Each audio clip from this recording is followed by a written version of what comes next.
देखो जैसे ये स्केल है, अगर मैं इसको बेंड करने का ट्राई करता हूं, देखो जी ऐसे है तो ऐसे में तो ये बेंड हो रहा है।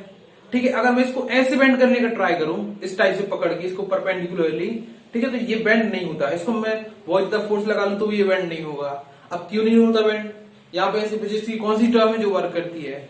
यहाँ पे वर्क करता है सेकेंड मूवमेंट ऑफ एरिया।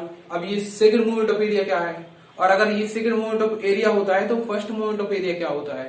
ठीक है, तो आज हम फिजिक्स की इन्हीं दो टर्म्स को कवर करने वाले हैं। तो hello friends, my name is Ravikant and you are welcome to no doubt physics. तो स्टार्ट करते हैं हम यहाँ पे फर्स्ट मूवमेंट ऑफ एरिया से। यहां पे लिख लेते हैं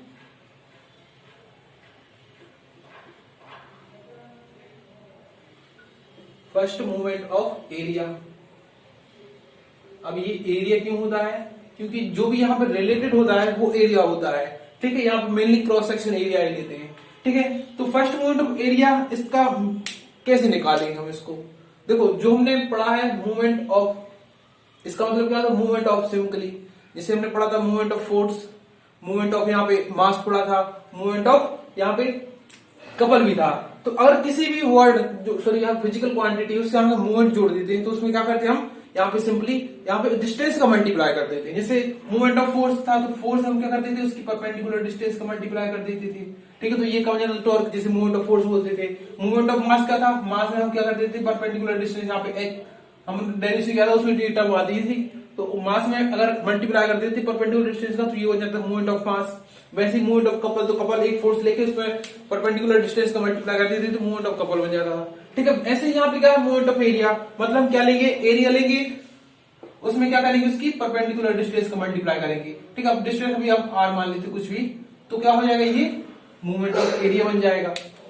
ठीक है, अब मान के चलते एक आर्बिट्रेरी कोई यहाँ पे एरिया, ठीक है, ये कोई एरिया है। अब इसको क्रॉस सेक्शन एरिया भी हो सकता है।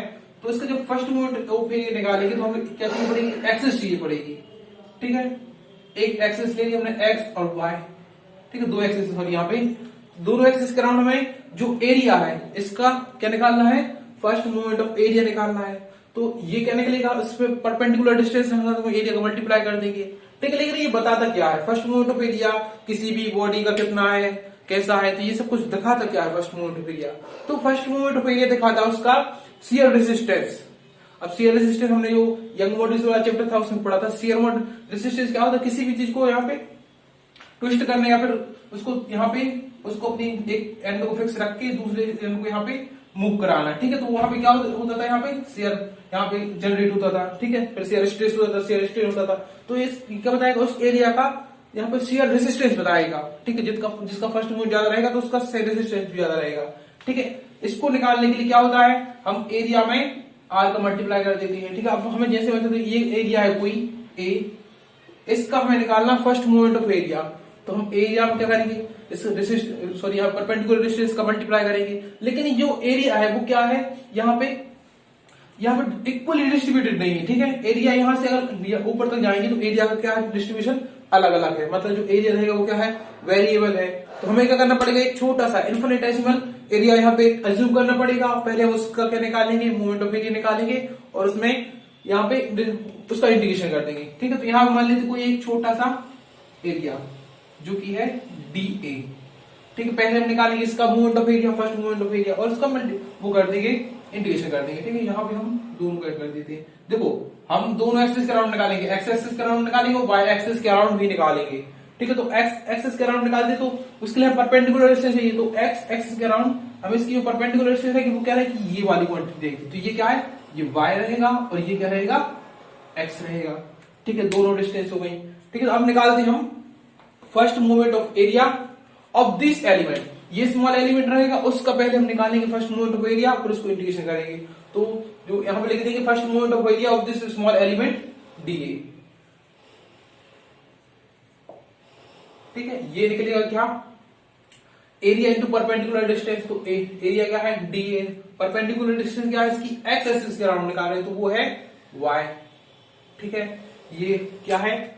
यहाँ पे फर्स्ट मूवमेंट ऑफ एरिया है of this small element D A about x axis. ठीक है, अब हमें निकालना पूरे जो एरिया है उसका यहाँ पे movement, first movement of area about x axis. तो उसको शो करते हैं आई एक्स से। ठीक ठीक है, वो निकालेंगे तो हम क्या करेंगे, इसका इंटीग्रेशन कर देंगे y इंटू डी ए। ठीक है, अब यहाँ पे इंटीग्रेशन ही क्यों किया, ठीक है, दो मेथड यहाँ पे इंटीग्रेशन भी कर सकते हैं और दूसरा एक मेथड है समीशन निकालना। ठीक है, बहुत सारे पार्टिकल्स अगर हम यहाँ पे वही एरिया यहाँ पे अज्यूम करें तो एक छोटा सा एरिया मान लेंगे हम DA1, दूसरा मान लेंगे DA2। तो ऐसे कर करके हम क्या कर सकते हैं, समीशन भी कर सकते हैं। इसकी जो लेंथ रहेगी एक्सेस से वो y1, इसकी ले लेंगे हम y2। ठीक है, ऐसा भी कर सकते हैं। इसको हम ऐसा भी इक्वल लिख सकते हैं, ये लिख सकते हैं summation of y1 DA1 plus यहां पे सॉरी इसको ब्रैकेट में लिखेंगे y2 DA2 up to date ये जितने भी उसमें पार्टिकल्स होंगे। ठीक है, इन सब का क्या रहेगा, समीशन रहेगा।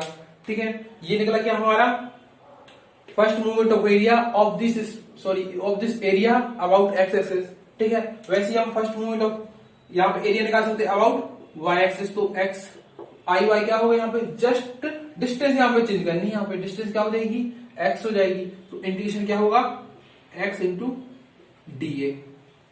ये क्या है, first movement of area of this area. ठीक है, अबाउट वाई एक्सिस।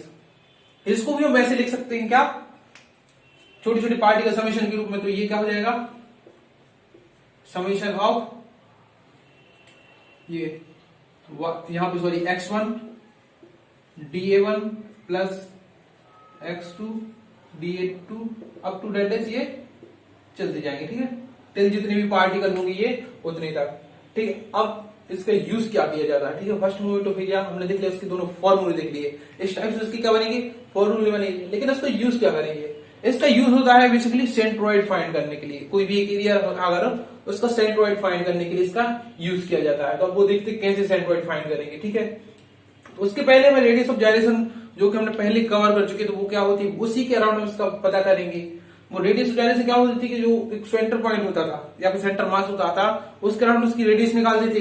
रेडियस निकालेंगे और उस परपेंडिकुलर डिस्टेंस और उसके अराउंड उसका मूवमेंट ऑफ एरिया जस्ट उसके इक्वल हो जाना चाहिए, जो कि हमने इस जो समीशन वाली मेथड से निकाला था उसके इक्वल, उस मतलब उसकी जितनी वैल्यू आती थी उसकी इक्वल हो जाना चाहिए। तो वो क्या होता था, रेडियस ऑफ जाइरेशन। अगर हमने जो एरिया ए है इसका movement of area, first movement of area axis के अराउंड इतना निकाला है, तो अगर एक सेंट्रोइड ले, यहाँ पे एक सेंट्रोइड पॉइंट लें, यहाँ पे कोई पॉइंट ले सकते, सेंट्रोइड सॉरी कोई भी नहीं, यहाँ पे सेंट्रोइड जो पॉइंट लेंगे उसके अराउंड उसकी डिस्टेंस हम मान लेते हैं, सॉरी यहाँ पे क्रॉस हो गई बाय वाई वार मान लेते हैं। ठीक है, तो उसके अराउंड हम इस पूरे जो एरिया रहेगा उसको एक एरिया कवर करके एक सिंपली एक एरिया मान के, एक यूनिट एरिया मान के उसको मल्टीप्लाई करें। ठीक है, तो वो कहने के लिए हमारा फर्स्ट मूवमेंट ऑफ एरिया, तो वो जस्ट इसके इक्वल होना चाहिए। यही तो होता है हमारा सेंट्रोइड का फॉर्म। तो क्या होगा, ये यहाँ पे देखो, तो यहाँ पे लिख दीजिए आगे, इस वाई बार है इसकी क्या, ये सेंट्रोइड है। ठीक है, उससे इसकी डिस्टेंस का वाई बार, तो जो आई एक्स बनेगा सेंट्रोइड के लिए जो डिस्टेंस लेंगे उसके लिए क्या बनेगा, वाई बार इंटू ए, ये बनेगा। ठीक है, सेंट्रोइड के लिए।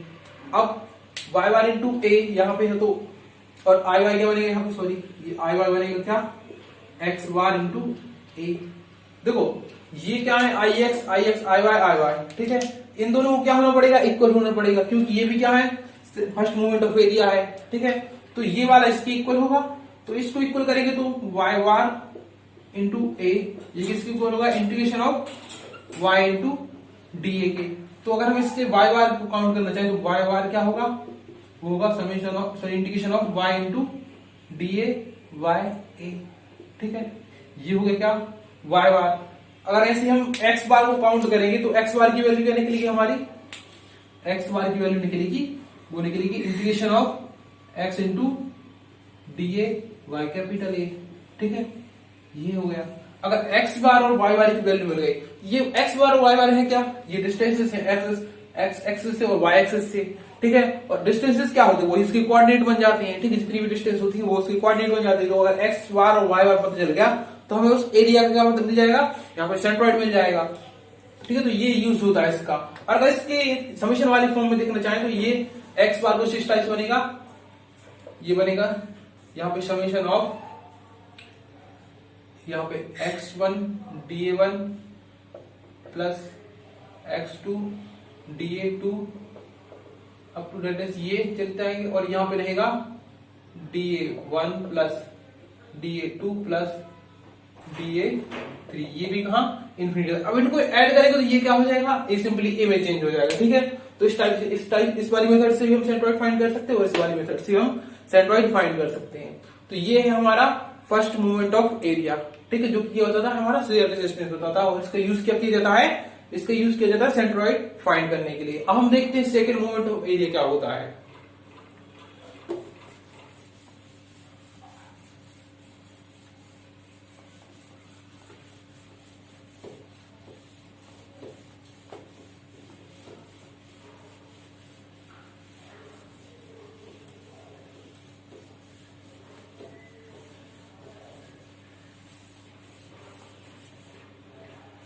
तो यहां पे लिख देते हैं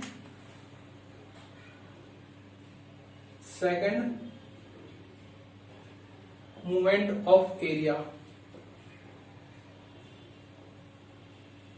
ये बताता है हमें सेकंड मूवमेंट ऑफ एरिया बताता है कोई भी क्रॉस सेक्शन है, क्रॉस सेक्शन किसका हो, किसी को या फिर रॉड ले लो या फिर कोई बड़ी जो उसकी लेंथ रहेगी, ठीक है, उसका क्रॉस सेक्शन है जो उसका उसकी सॉरी यहाँ पे उस जो बॉडी हमने ली है उसका बेंडिंग मूवमेंट बताता है। ठीक है, या फिर उसकी बेंडिंग स्ट्रेंथ बताता है ये सेकंड मूवमेंट ऑफ एरिया। जैसे कोई भी एक बीम है, अगर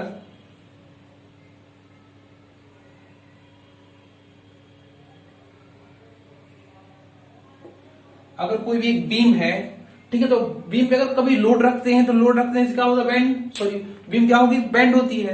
तो ये सेकंड मूवमेंट ऑफ एरिया ही बताता है उसकी बेंडिंग स्ट्रेंथ कितनी होगी। ठीक है, तो देखो जो हमने देखे नॉर्मली जब बीम को प्लेस करते हैं किसी भी दो सरफेसेस के ऊपर, तो नॉर्मली हमने क्या देखा है, बीम को कुछ इस टाइप से रखा जाता है। ठीक है, इसको ट्रांसवर्स टाइप में या परपेंडिकुलर टाइप में बोले, और जो रेलवे ट्रैक्स होते हैं वो भी कुछ आई शेप में होते हैं। ठीक है, यहाँ पे ये भी क्या होते हैं, आई शेप में होते हैं। तो इसको इस टाइप से प्लेस क्यों किया जाता है। ठीक है, अगर हम इसको बीम को जैसे अगर ऐसे रखें, ठीक है, इसको हॉरिजॉन्टल टाइप में रखें तो क्या होता है, तो हम समझ सकते हैं इसको प्रैक्टिकली भी हमने डेली लाइफ में देखा है। अगर बीम को तो हॉरिजॉन्टली ऐसे प्लेस करके रखोगे, अगर स्केल को ही देखा हमने, स्केल को अगर हमने ये अगर ऐसे उसको प्लेस कर दिया और इसको हमने लोड रखा तो ये क्या हो जाएगा, जल्दी बेंड हो जाएगा, लेकिन इस टाइप से बेंड नहीं होता है। ठीक है, तो यही होती है इसकी बेंडिंग स्ट्रेंथ होती है। वो कौन बताता है, वो बताता हमें सेकंड मूवमेंट ऑफ एरिया। अब इसको फाइंड कैसे करते हैं, देखो फर्स्ट मूवमेंट ऑफ एरिया निकाला हमने तो उसमें क्या किया था, एरिया और डिस्टेंस को मल्टीप्लाई कर दिया। अब निकालना हमें second movement of area. Second movement of area मतलब क्या, हम डिस्टेंस का तो मल्टीप्लाई करेंगे लेकिन एक टाइम और कर देंगे। फर्स्ट में एक टाइम कर रहे थे, सेकंड में दो टाइम कर देंगे। अगर जैसे भी एरिया ए है किसी भी क्रॉस सेक्शन उसका, ठीक है, कोई बीम है उसका क्रॉस सेक्शन का एरिया ए है और उसका हमें क्या करना है, second movement of area find करना। तो यहाँ पे लेंथ सॉरी यहाँ पे डिस्टेंस का मल्टीप्लाई करेंगे लेकिन दो टाइम करेंगे, टू टाइम्स करेंगे, तो आर यहाँ पे स्क्वायर हो जाएगा। ठीक है, तो यहां मान लेते हैं कोई बीम लेके चलती है। ठीक है,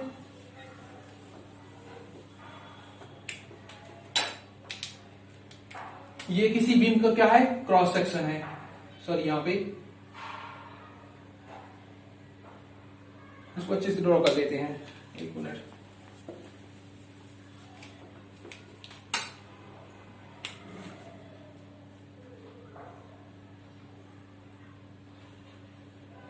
ये किसी बीम का क्या है, क्रॉस सेक्शन है। ठीक है, हमें इसका सेकंड मूवमेंट ऑफ यहाँ पे एरिया फाइंड करना है। तो हम देखो एक मेथड पहले हम क्या करते हैं, सेंट्रोइड से फाइंड करते हैं। ठीक है, अगर हम सेंट्रोइड से फाइंड कर ले इसका movement of area, second movement of area, तो हम किसी दूसरे एक्सिस के अराउंड बाकी थ्योरम्स का यूज करके इसको फाइंड कर सकते हैं। तो पहले हम सेंट्रोइड से एक यहाँ पे इसका second movement of area find करना पड़ेगा। ये मान लेते हैं एक्स डैश एक्सिस है और ये एक्सिस रहेगी जो वाई डैश रहेगी। ठीक है, इसकी जो विड्थ है वो है बी मान के चलते हैं और जिसकी लेंथ है वो एच मान के चलते हैं। ठीक है, टोटल ये एच मान लेते हैं। ठीक है, तो ऑब्वियसली यहाँ पे क्या होगा, यहाँ पे h/2 हो जाएगा, यहाँ पे h/2 हो जाएगा। ठीक है, अब हमें फाइंड करना है इसका सेकंड मूवमेंट ऑफ एरिया। तो second movement of area find करने के लिए हमारे पास फॉर्मूला तो है, हमें एरिया लेना हो और यहाँ पे आर, यहाँ पे जो डिस्टेंस ले रहा है उसको स्क्वायर का मल्टीप्लाई कर देना है। ठीक है, लेकिन जो यहाँ पे ए होता है वो भी वेरिएबल होता है, ठीक है, तो हम पहले डायरेक्टली यहाँ पे ए को नहीं इस्तेमाल करते, हमें क्या करना पड़ेगा, छोटा सा एरिया फाइंड कर यहाँ पे अज्यूम करना पड़ेगा। तो मान लेते हैं एक छोटा सा एरिया, इसको स्ट्रिप टाइप रखते हैं, रेक्टेंगुलर स्ट्रिप लेते हैं, ठीक है, वो मान लेते हैं स्ट्रिप। यहाँ पे जो डी वाई विड्थ की क्या है, स्ट्रिप है, इसकी जो विड्थ है वो कहते हैं डी वाई, और जो सेंट्रोइड से इसकी सेंट्रोइड से पास करने वाली जो एक्सिस है उससे इसकी डिस्टेंस है वाई, ठीक है। तो पहले हमें इसका जो स्ट्रिप हमने यहाँ पे एज्यूम की है उसका second moment of area find करना पड़ेगा, उसके बाद हम क्या करेंगे, इसका पूरे का second moment of area find करेंगे। तो इसका जो हमने पहले स्ट्रिप का फाइंड करते हैं, यहां पर लिख देंगे second moment of area of this strip. तो वो क्या होगा, यहां पे इस स्ट्रिप का एरिया इंटू परपेंडिकुलर डिस्टेंस का स्क्वायर, ठीक है। तो इसका एरिया क्या होगा, तो इसकी विड्थ क्या है डी वाई, और इसकी लेंथ क्या होगी, बी होगी। तो एक रेक्टेंगुलर का जो एरिया होता है क्या होता है, लेंथ इंटू विड्थ होती है, मतलब बी इंटू डी वाई होगा। ये क्या होगा, बी इंटू डी वाई, ठीक है। अब ये तो होगा एरिया पूरा, ठीक है। एरिया में क्या करेंगे, जो परपेंडिकुलर डिस्टेंस आएगी उसके स्क्वायर का मल्टीप्लाई करेंगे, मतलब वाई स्क्वायर हो जाएगा। यहाँ पे वाई क्या है, डिस्टेंस, और उसके स्क्वायर का मल्टीप्लाई करेंगे तो वाई स्क्वायर हो गया, ठीक है। ये मिला हमें क्या, second moment of area of this strip, ठीक है। हमें स्ट्रिप का सेकंड मोमेंट ऑफ एरिया मिल गया। अब हमें फाइंड करना है जो पूरा क्रॉस सेक्शन है उसका सेकंड मोमेंट ऑफ एरिया। तो उसके लिए हम क्या करेंगे, यहां पर लिख देंगे hence the second moment of area, second moment of area of this rectangular cross section. तो वो क्या होगा, आई, यहां पे देखो सेकंड फर्स्ट में क्या लिखा था हमने, फर्स्ट मोमेंट एरिया के आई एक्स लिखा था सिंपली, यहां पे आई एक्स एक्स डैश लिखना है, आई एक्स एक्स डैश, ठीक है। ये क्या होता है, ये क्या होगा हमारा, यहाँ पे इंटीग्रेशन करना पड़ेगा। ये जो हमने सिंपली वन स्ट्रिप का निकाला, इसका क्या कर देंगे, इंटीग्रेशन कर देंगे, integration y square v into d y. देखो इंटीग्रेशन तो हमने साइन से लगा दिया, लेकिन अभी लिमिट नहीं ली इंटीग्रेशन की। तो लिमिट कहां से कहां तक होगी, देखो यहां से लेके वहां तक हम इंटीग्रेशन करेंगे। यहां पे जो रहेगा वो रहेगा माइनस एच वाई टू, और यहाँ पे रहेगा प्लस एच वाई टू। तो इसको इंटीग्रेशन करेंगे minus h by two to plus h by two, ठीक है। अब यहाँ पे एक फॉर्मूला लगा देते थोड़ा इजी करने के लिए, जो कि हमने पहले भी लगा चुकी है, ठीक है। अगर इंटीग्रेशन की लिमिट यहाँ पे minus X to plus X दी होती है, तो हम उस एक लिमिट को जीरो कर देंगे, लोअर लिमिट को जीरो करके इसमें टू का मल्टीप्लाई कर सकते हैं, ठीक है। तो हम क्या करेंगे, इसकी लोअर लिमिट को जीरो कर दे रहे हैं, ठीक है, और टू का मल्टीप्लाई कर दे रहे हैं, ठीक है। ये क्या हो गया हमारा, इंटीग्रेशन की लिमिट हो गई, ठीक है। अब क्या करें, देखो बी जो है, तो वाई स्क्वायर कौन, वाई सॉरी यहाँ वाई वेरिएबल है और डी वाई वेरिएबल है, लेकिन बी तो कांस्टेंट है। तो बी को हम बाहर कर लेंगे, तो टू बी यहाँ हो जाएगा, जो वाई स्क्वायर रहेगा उसका इंटीग्रेशन करेंगे हम। तो वाई स्क्वायर का इंटीग्रेशन क्या होगा, वाई क्यूब डिवाइड बाय यहाँ पे 3, ठीक है, 0 टू एच वाई टू, ये लिमिट हो गई हमारी। अब क्या करेंगे, 2b यहाँ पे सिंपली हम लिमिट को पुट कर देंगे। तो y की जगह पे एच वाई टू पुट करना, तो यहाँ पे क्यूब लगा है तो इन दोनों पे क्यूब होगा, तो यहाँ पे क्या लगेगा एच क्यूब, और 2 का क्यूब कितना होगा 8।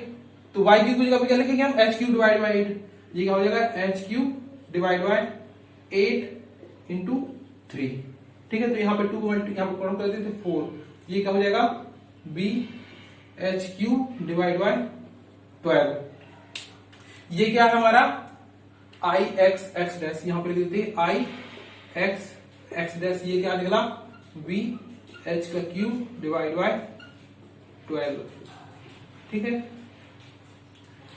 यहां पे इसको देखो, ये तो हमने फाइंड कर लिया। अब हम यहाँ पे बाय वाई डैश एक्सिस के फाइंड कर लेते हैं। तो पहले इसको हम लिख देते हैं कुछ अलग से। यहाँ पे ये आई एक्स एक्स डैश, ये क्या निकला है बी एच का क्यूब डिवाइड बाय 12, ठीक है। ये अब यहाँ पे आई वाई वाई डैश फाइंड करते हैं।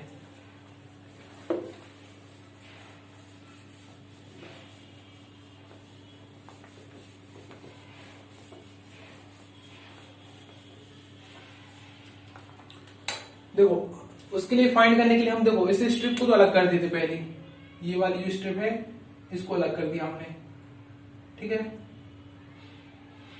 हम यहां पे मान लेता, यहाँ पे जो वाई सॉरी एक्स एक्सिस है इससे कुछ दूर हम यहाँ पे स्ट्रिप कवर कर लेते हैं, एज्यूम कर लेते, सॉरी ये मान लेते dx विड्थ की, यहाँ पे स्टेप मान लिया हमने, ठीक है, dx विड्थ की। अब निकालेंगे हम पहले इस second moment of area of this strip about y dash axis, ठीक है, y डैश एक्सिस के अराउंड निकालना है इस स्ट्रिप का। तो उसका फॉर्मूला सॉरी यहाँ पे क्या बनेगा, वो बनेगा पहले इसका एरिया इंटू उस पे परपेंडिकुलर डिस्टेंस के स्क्वायर का मल्टीप्लाई। तो इस स्ट्रिप का एरिया क्या होगा, वो होगा यहाँ पे इसकी सॉरी dx की क्या है, लेंथ है, और यहाँ पे विड्थ कितनी होगी, सॉरी ये dx इसकी विड्थ है और यहाँ पे लेंथ कितनी होगी h, मतलब h इंटू dx, ठीक है।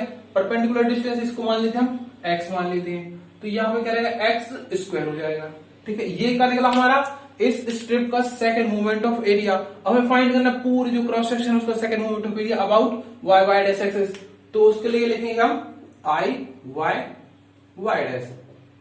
ये क्या होगा, ये होगा जस्ट इसका integration x square into h into dx।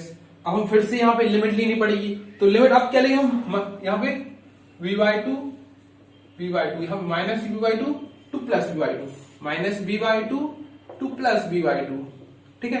हम फिर से यहाँ पे क्या करते हैं, यहाँ पे इस लिमिट को जीरो कर देते हैं, यहाँ पे छोटी यहाँ पे लोअर लिमिट को, और सिंपली 2 का मल्टीप्लाई कर देते हैं, ठीक है। अब देखो यहाँ पे h सॉरी यहाँ पे अब यहाँ पे कांस्टेंट होगा हमारा h कांस्टेंट होगा, ठीक है। तो h को हम क्या कर दिया 2h, इसको बाहर कर लिया, ठीक है। और यहाँ पे x का क्या करेंगे, इंटीग्रेशन करेंगे, तो x स्क्वायर का इंटीग्रेशन करेंगे तो क्या होगा एक्स क्यूब डिवाइड बाय 3। यहाँ पे लिमिट माइनस सॉरी यहाँ लोअर लिमिट तो जीरो कर दिया हमने ना, 0 टू प्लस b बाई 2, ठीक है। अब 2h b sorry x cube जब क्या लिखेंगे हम b बाई 2 लिखेंगे, तो b बाई 2 का क्यूब होगा तो मतलब b क्यूब, और यहाँ पे 2 का क्यूब होगा वो कितना हो जाएगा 8 हो जाएगा, और ये 3 यहाँ पे रखा है, ठीक है। तो फिर से यहाँ पे क्रॉस कर देते हैं तो 4 टाइम्स, तो ये क्या बचेगा h v cube divide by 12, ठीक है। ये क्या निकला हमारा आई वाई डैश, इसको हम साइड में लिख लेते हैं वाई डैश। ये क्या निकला h v cube divide by 12, ठीक है। ये है हमारा क्या सेकंड मूवमेंट ऑफ एरिया, ठीक है।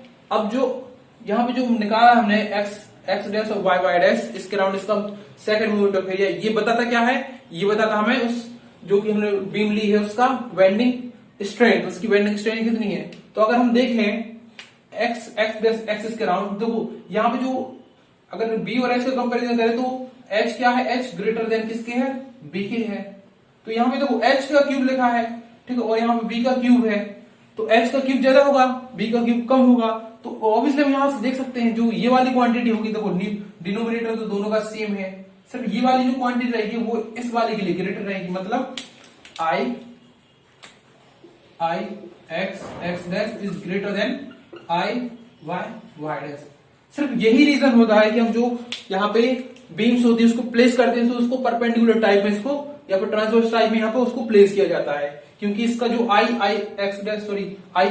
डैश जो उसका सेकंड मोमेंट ऑफ एरिया है वो ग्रेट होता है, ठीक है, किसके y डैश के। अगर इसको हॉरिजॉन्टल यहाँ प्लेस कर देंगे तो उसकी बेंडिंग स्ट्रेंथ कम हो जाएगी, ठीक है। तो ये है हमारा क्या सेकंड मोमेंट ऑफ एरिया। अब कुछ यूनिक शेप होते हैं, जैसे ट्राइंगल होता है, सर्कल होता है, उसका बेंडिंग सॉरी यहाँ पे सेकंड मोमेंट ऑफ एरिया भी देख लेते हैं वो कितना होता है। तो जो ट्राइंगल होता है यहाँ पे एक ट्राइंगल मान के चलते हैं, ठीक है, उसका सेंट्रोइड यहाँ पे मान के चलते हैं, ठीक है, वो 1/3 पे होता है। यहाँ पे 2 एक्सिस ले लेते हैं x डैश y डैश, ठीक है। तो दोनों एक्सिस के राउंड इसको पहले इसकी ब्रेथ मान लेते हैं v और हाइट मान लेते हैं h, कुछ ऐसे इस टाइप में, ठीक है। ये कुछ इस टाइप में यहाँ पे रहेगी। तो जो i इस ट्राइंगल के लिए i x डैश होता है वो होता है b h का क्यूब डिवाइड बाय 36, और i y डैश होता है वो होता है h b cube divide by 48, ठीक है। ये है क्या एक ट्राइंगल का सेकंड मोमेंट ऑफ एरिया। वैसे ही अगर एक सर्कल है, सर्कल, तो सर्कल के लिए देखो 2 एक्सिस ले लो, x डैश लेंगे y डैश लेंगे, तो सर्कल का क्या होगा क्रॉस सेक्शन उसका तो सेम ही रहेगा सेकंड मोमेंट ऑफ एरिया। कोई भी एक्सिस ले लें हम तो उसको सिंपली जो सेकंड मोमेंट ऑफ एरिया उसको i से शो करते हैं, वो क्या होगा, वो होता है 5 divide by 64 into d to the power 4। यहाँ पे डी क्या है, डायमीटर है। ठीक है, ये है हमारा क्या, second moment of area. I hope आपको समझ में आ गया होगा। ठीक है, इसका पूरा जो प्रोसेस होती है, आप इसको कैसे ड्राइव करते हैं और ये बताता क्या है। तो ये तो हो गया हमारा सेंट्रोइड से पास करने वाले एक्सिस के लिए यहाँ पे सेकंड मोमेंट ऑफ एरिया, जो कि हमने निकाला क्या, जैसे एक रेक्टेंगल, सॉरी यहाँ पे रेक्टेंगुलर शेप का क्रॉस सेक्शन है उसके लिए। तो आई एक्स डैश क्या निकाला हमने, b h cube divide by 12, और आई वाई डैश क्या निकाला हमने, h v cube divide by 12। ठीक है, अब अगर जो एक्सिस है वो सेंट्रोइड से पास ना करे तो हम क्या करेंगे। ठीक है, जो हमने एक्सिस बनाई थी, ये तो क्या है, सिंपली उसके सेंट्रोइड से फाइंड कर लेंगे। उसके अराउंड हमने इसका moment of inertia, sorry second moment of area drive भी कर लिया। लेकिन अगर एक्सिस से पास ना करती हो तो हम क्या करेंगे, यहाँ पे एक यहाँ पे थ्योरम बना दिया, जैसे हमने वहां पे सिंपली मोमेंट ऑफ इनर्शिया के लिए थ्योरम्स बनाए थे। ठीक है, parallel axis theorem, perpendicular axis theorem, तो सेम वही थ्योरम यहाँ पे यूज करेंगे। ठीक है, लेकिन उसमें थोड़ा ही सा चेंज होता है। ठीक है, हमारे एक यहाँ पे एक्सिस है जो कि इसके एक एंड से पास करती है। ठीक है, यहाँ हमारे ये कहते थे कि एक्स डैश, ये वाई डैश, तो ये मान लीजिए एक्सिस क्या है, ए बी है। ठीक है, अगर इस ए बी के अराउंड में इसका second moment of area find करना है तो हम क्या करेंगे, यहाँ पे पैरेलल एक्सिस थ्योरम की यूज करेंगे, जो कि होती है आई ए बी। ठीक है, यहाँ पे क्या है, इसके पैरेलल एक्सिस है, वो क्या हुआ, आई एक्स डैश प्लस, जो हमने देखो मोमेंट ऑफ इनर्शिया पढ़ी थी वो क्या थी, I equal to I C M plus M into A का स्क्वायर। वहां पे मास लिया था हमने, यहाँ पे मास नहीं लेना, यहाँ पे लेना है area of this cross section into perpendicular distance का स्क्वायर। यहाँ पे मान लेते हैं परपेंडिकुलर डिस्टेंस आर है। ठीक है, इंटू आर का स्क्वायर हो जाएगा। ठीक है, ये है। अब यहाँ पे जो एरिया रहेगा वो बी क्रॉस एच से भी निकल जाएगा। ठीक है, लेस देन 2 से। लेकिन ये थ्योरम क्या है, अलग अलग शेप के लिए भी अप्लाई हो जाएगी। अगर कोई किसी भी क्रॉस सेक्शन को शेप अलग है तो हमें सिर्फ सिंपली यहाँ पे क्या लेना, एरिया लेना है। ठीक है, ये है क्या, पैरेलल एक्सिस थ्योरम। वैसे अगर इस एंड से पास करती है तो हम वहां पे आई वाई कर देंगे। ठीक है, वो भी निकल आएगा। ठीक है, ये क्या है, हमारी पैरेलल एक्सिस थ्योरम। वैसे अगर हमें एक ऐसी एक्सिस लेनी हो जो कि क्या करे, इसको इस क्रॉस सेक्शन के परपेंडिकुलर, मतलब कुछ इस टाइप से आउटवर्ड टू दिस बोर्ड। ठीक है, ये इस क्रॉस सेक्शन क्या है, परपेंडिकुलर, तो हम क्या करेंगे, वहां पे परपेंडिकुलर एक्सिस थ्योरम का अप्लाई करेंगे। तो परपेंडिकुलर थ्योरम जो हमने पढ़ी थी वो क्या था, I z is equal to I x plus I y. तो यहाँ पे भी वही रहेगी, आई जेड, इसको जेड मान लेते हैं। ठीक है, जो परपेंडिकुलर एक्सिस फाइंड करें उसको, sorry I Z Z dash हो जाएगा। ठीक है, तो वो क्या होगा, आई x dash plus I y dash. ठीक है, ये दो थ्योरम्स हैं जिनका यूज करके हम अगर पता करना चाहें, ठीक है, इसकी दूसरी अलग एक्सिस के अराउंड हम इसका सेकंड मोमेंट ऑफ एरिया तो हम फाइंड कर सकते हैं। जेड और जेड एक्सिस को परपेंडिकुलर पास करेगी और इसके अराउंड जब हम उसको इसका सेकंड मोमेंट ऑफ एरिया निकालेंगे तो वो कुछ उसकी टॉर्सनल रिजिडिटी बताएगा, सॉरी यहाँ पे जो ट्विस्ट करेंगे तो उसका रेसिस्टेंस बताएगा। ठीक है, ये हमारी दो थ्योरम्स है बेसिक, जो कि हम कहां पे अप्लाई कर सकते हैं।